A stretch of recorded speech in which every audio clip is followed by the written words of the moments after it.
Howdy folks, Sapper here, aka Sean, and I'm bringing you turn 3 of Battletech Alpha Strike. This is the Draconis Combine Local Defense Force versus the local pirates, bandits, brigands, whatever you want to call them. They're the local bad guys. They're the Mad Max dudes that are riding through the desert, hanging off vehicles that have been held together with duct tape and barbed wire. So, yeah, I like to think of Mad Max Fury Road style pirates, right? Like the War Boys. So that's kind of what's going on here. So turn 3, the pirates, the bad guys, they won the initiative. So that means, and I did it wrong in the first couple turns. So the winner of the initiative, so you alternate movement, right? So whoever loses moves first, right? So that's the disadvantage. So, but you move one unit or formation at a time. I'm sticking to individual units with the exception of infantry. So infantry will move as a formation. So all 4 of those will move rather than alternating one thing at a time. So everybody's kind of moved into place. This is kind of where the central part of the battle is. There's some outlying units in different places that you can't really see. Like we've got the behemoth that's off the map. Actually, can you see that? No, can't see that. So that, yeah, okay, so that's that cube. So we've got 2 striker light tanks that have been providing indirect fire. Let's just move over here. So we've got a striker here. We've got a striker here. We've got the behemoth. So those are kind of off map. And then that's really, I think, the only thing that you couldn't see. Now, at the beginning of the turn, I did draw from my bag of random cubes. I drew a green cube, so that means the pirates may place one of their beast-mounted infantry or one of their heavy-mounted infantry squads in a green cube location. So we have a green cube here, we have a green cube here, and we have a green cube here. I chose to put a mountain infantry on that green cube. I will rule that this guy is unaware that he is there. At least for this turn, I'll figure out some kind of way of seeing if he can spot him. What I want to do is those guys have... I'm going to see if I can't get them up behind him and kind of do a sneak attack. So basically, forces have kind of positioned themselves. Obviously, the pirates moved up. These guys have moved up in a couple different positions. You can see over here, this is the locust. So the locust actually moved behind that tank right there. That's one of the things that kind of, I don't want to say I have an issue with, but just it seems kind of, I don't know, there's a little bit of hand waving going on, right? Like, I get it, you know, you have your different turns or whatever, but that locust in real life, so he started over here, and then he moved around and got behind, right? So it just seems kind of funny that this guy would not shoot at him while the locust did that. You know, it's just one of those things. There's really no opportunity fire in this game. Some games you do have opportunity fire where if somebody moves into your line of sight, you can take a pop shot at them. That doesn't, at least not that I found. Now, Alpha Strike does have a lot of rules. Many of them are optional, which I do like, right? So it allows you to pick and choose what kind of rules that you want to use. So there might be opportunity fire type things in the game. I just haven't uncovered them yet. Like, again, there's a lot of rules in the game, so it's one of those things that it just takes time, right? The more you play it, the more you can add, the more you can take away, the more you can customize it to the type of game that you want to play. So anyway, so movement has been accomplished, and now I have the combat happens. So combat is simultaneous, but one side does all their combat first, and then the other side. So right now I'm going to do the local defense forces attacks first. So I think you can see here I've got some lines drawn. So these 2 scimitars are going to fire at this J. Edgar. These 2 things right here, that's indirect fire from my striker tanks. The spotter is this infantry unit right here, so he definitely can see that is a Scorpion light tank in the gray. So 2 indirect fire shots. And then last but not least, you can see that the locust is going to fire at the back of that J. Edgar.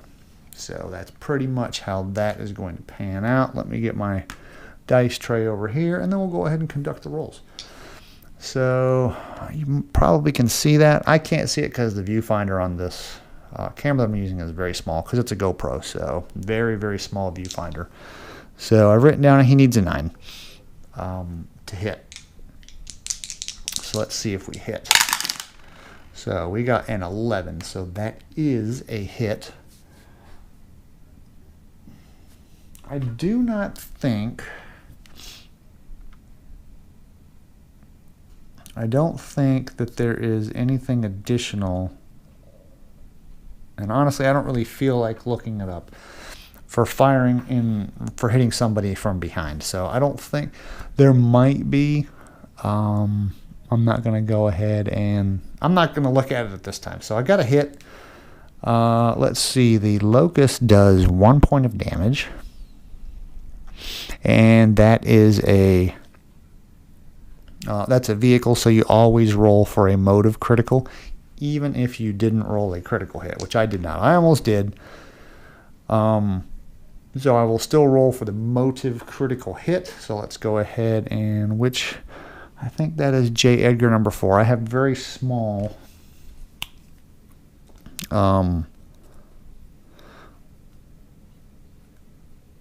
I've written on these in dry erase in red, which you kind of got to look at it at an angle to see, but I've numbered if I have multiple copies of a vehicle or whatever. Actually, I didn't do it with these guys, but I will go back and do that.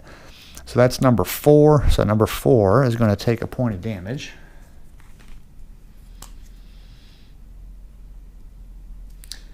And then I will roll to see if there is a motive critical hit. That is an 8. Critical hit on a vehicle, number 8, that is not. There is no critical hit there. So we have taken 1 point of damage there. We'll go ahead and do the indirect fire. That will cause up to a point of damage. So both attacks are on the same vehicle. So that is a miss. And look at that, got another 11. So that is a hit. That is a Scorpion tank. So that is 1, and that is 2. So Scorpion tank number 1, Scorpion tank number 2. So that Scorpion takes 1 point. Ooh, let me see. That indirect fire is 1 damage for the striker anyway. That will cause 1 damage.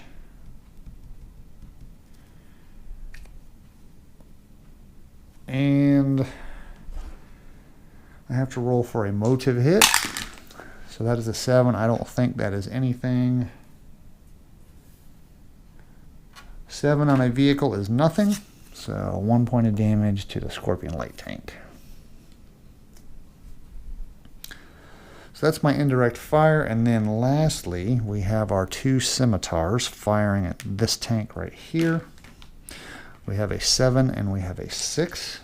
And those scimitars, this one is at short range. 1, 2, 3. That one is at medium range. So short range is the good range for the scimitars. That's 3 points of damage if I can hit that guy. So we'll do him first. We need a 6 or better.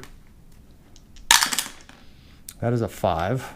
Unfortunately, we did not hit. I bet you I'll hit with the 7 though.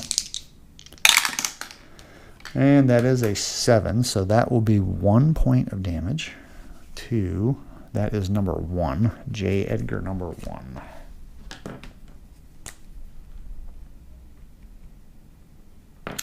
And let's see if we get a motive hit. That is a 10, so that, I'm pretty sure that will be some kind of, that is a weapon hit. So when you get a weapon hit, let's see if we can see this. Weapon. So that will be -1 damage for each hit. So that J. Edgar's weapons, it looks like. So 1 minus 1 is 0 in both cases. So that, it looks like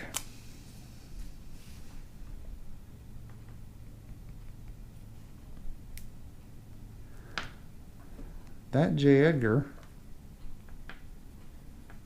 has been pretty much knocked out of the fight, even though it's still alive.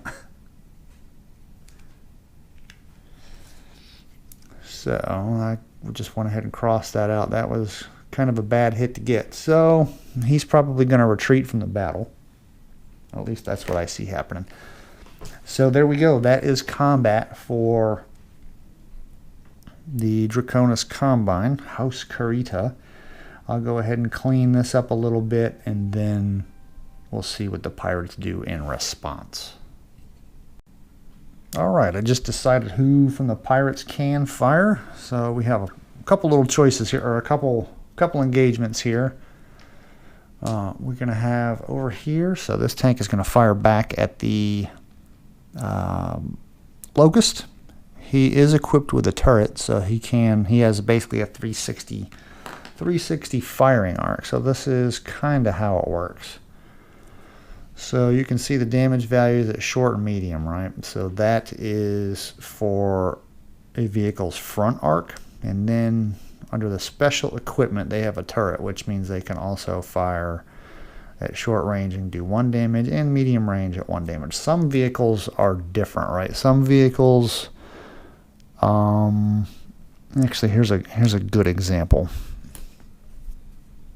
So we have the Behemoth here. He does 7, 7, and then 4. But if he's firing in the rear arc with this turret, he will do 7, 7, and 3. So a little bit less damage at long range if he's using his rear, or if he's firing in the rear arc. So for that tank, not that big of a deal. So we'll go ahead and do that. We need a 10 or better. Got an 8. That's a miss. So we have these 2 Scorpions are going to fire at the Maxim Mark II transport. So we need a 10 and a 10. That's a 4. And then an 8. So there's a complete miss. So this J. Edgar is going to fire here. Needs an 11. Miss. Looks like we're going to get a bunch of miss from the pirates. So then we have a 9 and an 11 for firing at that scimitar there. So we'll do the 9 first. That is a 7, and then a 7. So the pirates, most of their units have a skill level of 1, so they're not quite as skilled. I think some of the LDF forces have skills of 5. You know, green troops basically, right? Untrained or poorly trained. It's a backwater planet. You know, why are we going to put all of our most elite troops here, right? They're garrison guys. They're not doing a whole lot, So that will basically that will end turn 3. A little bit of damage. Couple shots traded, but nothing major. Nobody's been destroyed. I think things are going to start getting a little bit more exciting once we get the infantry involved. But there you have it. That is turn 3, and thanks for watching, everybody.